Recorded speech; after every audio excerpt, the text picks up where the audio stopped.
இப்போ எல்லாரையும் kruthi and mom சேனலுக்கு வரவேற்கிறேன். இப்போது chinj கிச்சனில் இன்றைக்கி என்ன ஸ்பெஷல்னு பார்க்கலாம். என்னென்ன ரப்பரெல்லாம் வச்சுருக்கேன்னு பார்க்குறீங்களா?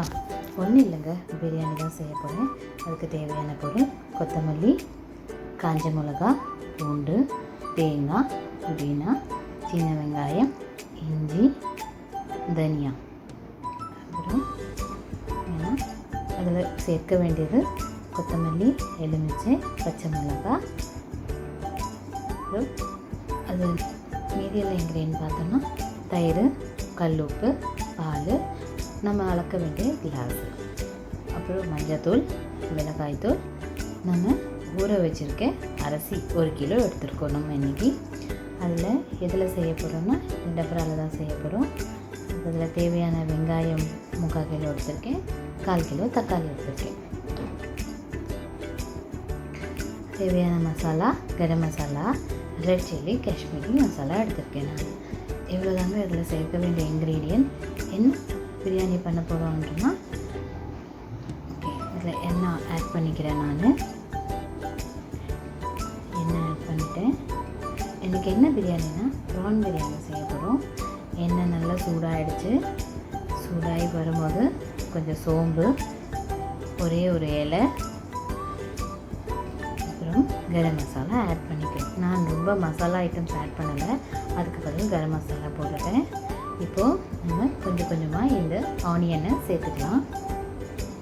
முதல்ல ஆனியனை கொஞ்சம் கொஞ்சமாக சேர்த்துட்டு நல்லா அதை முழுசாக இருக்கிறது எல்லாம் உடச்சி நல்லா பிரித்து போட்டுக்கலாம். நல்லா பிரித்து இது பண்ணி போட்டுக்கோங்க. அப்போ தான் எண்ணெய் வதக்கிறதுக்கு எண்ணெயில் வெங்காயம் நல்லா இதுவாக நமக்கு நல்லா கோல்டன் ப்ரௌனாக வர்றதுக்கு இதுவாக இருக்கும். ரொம்ப முழுசாக இருந்தால் நம்மளால் கோல்டன் ப்ரௌன் வர அளவுக்கு சீக்கிரமாக வதக்க முடியாது.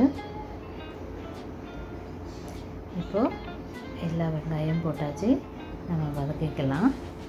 அந்த கொஞ்சம் சிலதெல்லாம் இது இருக்குது, அதெல்லாம் உடச்சிக்கிறேன் நான். நல்லா உடச்சிக்கோங்க. நல்லா உடச்சிட்டு அதை நல்லா வதக்க ஆரம்பிச்சுக்கோங்க.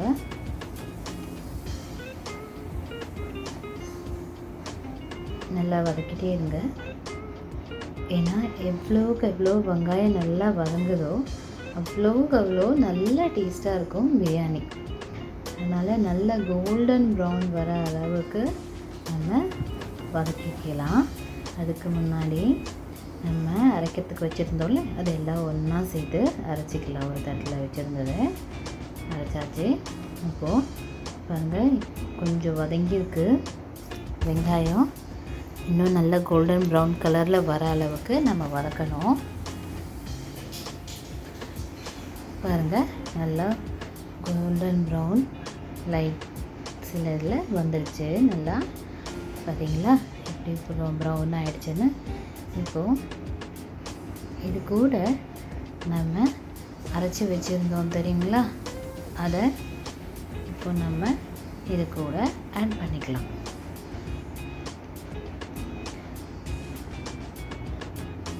ஆட் பண்ணிக்கோங்க. சேர்த்துட்டு நல்லா வதக்க ஆரம்பிங்க. இல்லைன்னா இதில் இஞ்சி பூண்டு இருக்குது, அது நமக்கு அடிப்பிடிச்சிடும். ஒரே இடத்துல விட்டுட்டிங்கன்னா அடிப்பிடிக்க ஆரம்பிச்சிடும். அதனால் நல்லா வதக்கிக்கிட்டே இருங்க. பாருங்கள், எண்ணெயும் வெங்காயமும் எப்படி தனியாக பிரிஞ்சு வந்துடுச்சு. இப்போ நம்ம போட்ட மசாலாவும் ஒன்றா வெங்காயத்தோடு மிக்ஸ் ஆகிடுச்சு. நல்லா பார்க்க கலர்ஃபுல்லாக இருக்குது பாருங்கள்.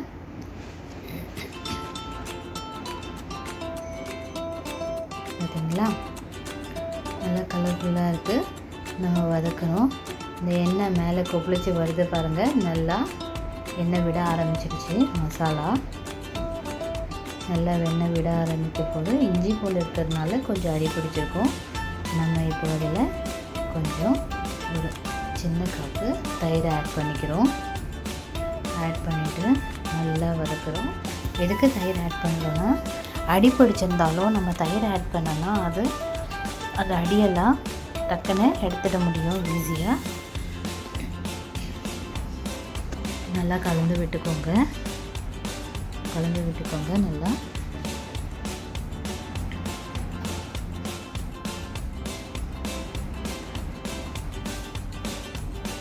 பார்த்திங்களா, எண்ணெயெல்லாம் மேலே வர ஆரம்பிச்சிச்சு. இப்போ நம்ம இது கூட இது மேலே தக்காளியை சேர்த்துக்கலாம். 1/4 கிலோ தக்காளி வச்சுருக்கேன். அதாவது ஒரு 6 தக்காளி, 1 கிலோவுக்கு எனக்கு கணக்கில் வந்து 6 தக்காளி எடுத்துப்பேன். மீடியம் சைஸில் 6 தக்காளி எடுத்துக்கிறேன்.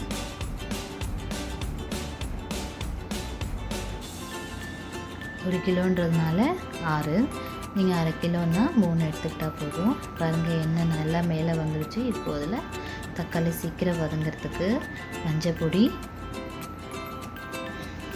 பொடி சேர்த்துக்கிட்டேன். கொஞ்சம் கல்லுப்பு. எப்போயுமே நான் கல்லுப்பு தான் யூஸ் பண்ணுவேன். ஏதாவது கிரேவினா தான் சால்ட்டு. கல்லுப்பு தான் உடம்புக்கு ரொம்ப நல்லது, அதனால நான் கல்லுப்பை ஆட் பண்ணிக்கிறேன். நல்லா கலந்துக்கோங்க. கல்லுப்பை சேர்த்துட்டு நல்லா கலந்துக்கோங்க, அடிப்பிடிக்காமல். ஏன்னா அந்த சென்டரில் தான் முக்கியமாக அடிப்பிடிக்கும். கேஸோட அந்த ஃப்ளேம் அங்கே தானே வருது, அதனால் அங்கே அடிப்பிடிக்கும் சீக்கிரமாக. பாத்திரம் வெளிசாக இருக்கிறதுனால நல்லா கலரி விட்டுக்கோங்க.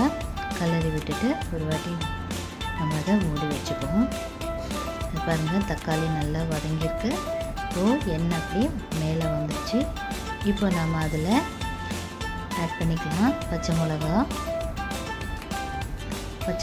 நான் ஒரு 4 பச்சை மிளகா எடுத்திருக்கேன். 4-5 பச்சை மிளகா எடுத்திருக்கேன். கொத்தமல்லி. லாக்டவுன்றதுனால எனக்கு புதினா நிறைய கிடைக்கல, நான் கொஞ்சமாக புதினா சேர்த்துக்கிறேன் வீட்டில் இருந்ததை. நல்லா கலந்துக்கோங்க.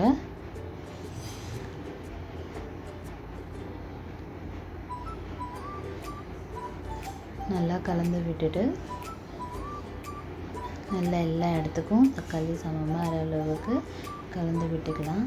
இப்போ நாம் அதில் காஷ்மீரி சில்லி பவுடரை ஆட் பண்ணிக்கலாம். 1.5 ஸ்பூன் கிட்ட நான் எடுத்திருக்கேன். குழம்பு மிளகாய்த்தூள் 3 ஸ்பூன் எடுத்திருக்கேன். உங்கள் காரத்துக்கு அளவுக்கு ஏற்ற மாதிரி நீங்கள் அதை மாற்றிக்கலாம். இதுவும் நல்லா கலந்துக்கோங்க. எப்பயுமே வந்து மிளகாத்தூள் போடாமல் ப்ரானை ஆட் பண்ணாதீங்க. மிளகாத்தூள் போட்டு நல்லா எண்ணெய் இது பண்ணுறதுக்கு தான் நம்ம ப்ரான் பிரியாணி செய்யும் போது ப்ரானை ஆட் பண்ணணும். இல்லைன்னா ரொம்ப வெந்துச்சுன்னா ப்ரானு ரப்பர் மாதிரி ஆகிடும். அதனால் வந்து நான் மிளகாத்தூள் நல்லா பச்சை வாசனை போகிற அளவுக்கு நான் வச்சுட்டு மூடி வைக்கிறேன். இந்த பாருங்கள், திறக்கிறேன். நல்லா எண்ணெய் மேலே கொப்பளிக்குது. நல்லா எண்ணெய் மேலே விட்டு வந்ததுக்கப்புறம் இப்போ நான் அதில் ஒரு அடிப்பிடிக்கிற மாதிரி நான் கலக்கி விட்டுக்கிட்டேன்.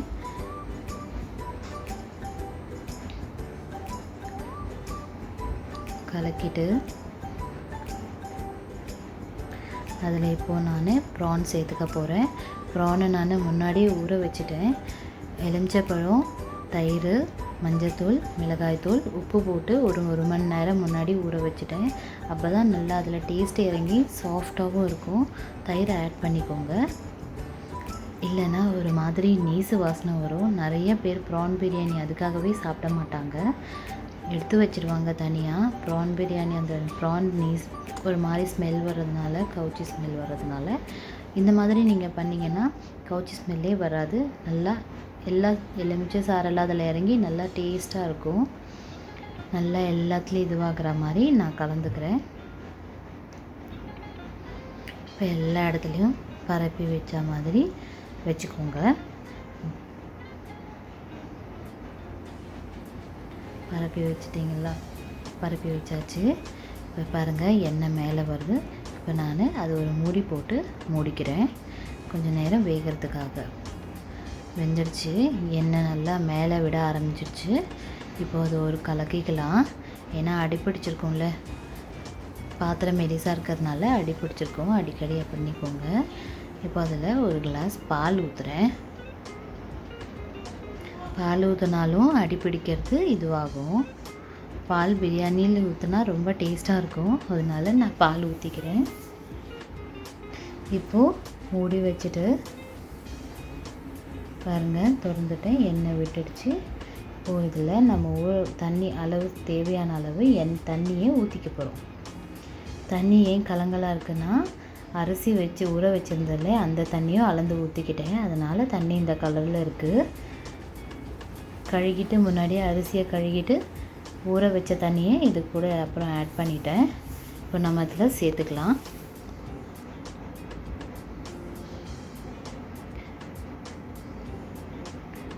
சேர்த்தாச்சு. நல்லா கலக்கி விட்டுக்கோங்க. கலக்கி விட்டுட்டு நல்லா இது பண்ணிக்கோங்க. எப்போயுமே அரிசி போடுறதுக்கு முன்னாடியே எல்லா கலக்கிற வேலையும் முடிச்சிடணும். நம்ம அரிசி போட்டதுக்கப்புறம் கலக்கணுன்னா சாதம் எல்லாம் உடஞ்சி போயிடும். நல்லா அரிசி எல்லாம் முழுசாக வராது, உடஞ்சி போயிடும். இப்போ நம்ம தண்ணி கொதிக்கிறதுக்காக மூடி வச்சுப்போம். இப்போ பாருங்கள், புகை வர ஆரம்பிக்குது. நல்லா தண்ணி கொதிச்சிடுச்சு. எப்படி கொதிக்குது பாருங்கள். இப்போ ஒரு வாட்டி கலந்துக்கலாம். இப்போ எதுக்கு கலக்கிறோன்னா, அதில் உப்பு இருக்கான்னு நமக்கு கரெக்டாக பார்த்துக்கணும். உப்பு இல்லைன்னா இப்போயே போட்டுடணும். நம்ம சாப்பாடு போட்டதுக்கப்புறம், அரிசி போட்டதுக்கப்புறம் உப்பு பார்க்க முடியாது. அதனால் இப்போயே உப்பு பார்த்துக்கோங்க. எப்பயுமே பிரியாணி செய்யும் போது தண்ணியை விட உப்பு கொஞ்சம் கரிக்கிற மாதிரி இருக்கணும். கரிக்கிற மாதிரி இருந்தால் தான் உங்களுக்கு இதுவாகும். அரிசியை சேர்த்துக்கிறேன் நான். கரிக்கிற மாதிரி இருந்தால் தான் சாதத்தோடு இதுவும் மிக்ஸ் ஆகி நமக்கு நல்ல டேஸ்ட்டாக இருக்கும் பிரியாணி. இப்போது சாதம் உதிரியாக வர்றதுக்கு எலுமிச்சை பழத்தை ஆட் பண்ணிக்கிறேன். ஆட் பண்ணிவிட்டு ஒரு வாட்டி கலக்கி விட்டுக்கிறேன். பொறுமையாக ஸ்லோவாக கலக்குங்க. ரொம்ப கலந்தீங்கன்னா இதுவாகும். இப்போது கொதி வரட்டும்.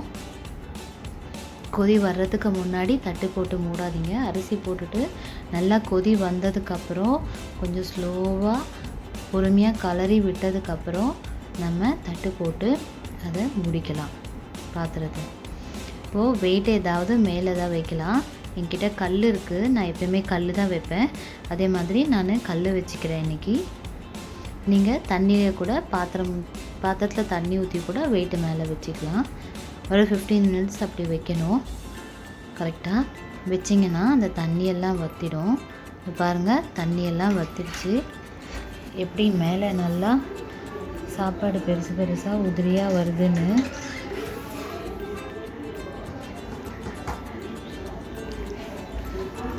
பாருங்கள் எப்படி வருதுன்னு உதிரியாக.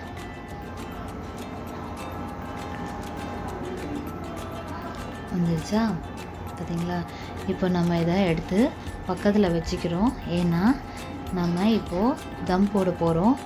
இப்போது அடியில் ஒரு தவா ஒன்று, இரும்பு தவா ஒன்று நான் வச்சுக்கிறேன். இரும்பு தவா வச்சுட்டு கொஞ்சம் ஸ்பீட்லேயே வச்சுக்கிறேன். இப்போ இந்த பாத்திரத்தை எடுத்து அந்த இரும்பு தவா மேலே வைக்கிறேன். ஏன்னா அடி பிடிக்காமல் நல்லா நமக்கு உதிரியாக அரிசி சாப்பாடு நல்லா வரும். நீங்கள் அப்படியே வச்சிங்கன்னா மெலிஸ் பாத்திரம் இருந்தால் நமக்கு அதை அடி பிடிச்சிடும்.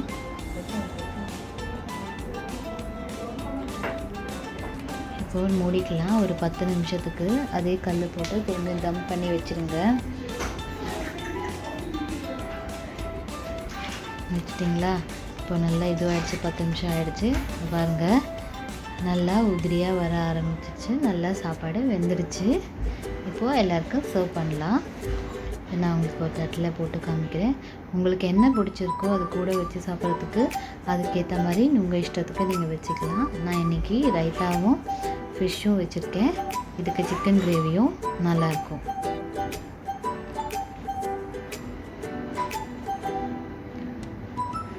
Okay, channel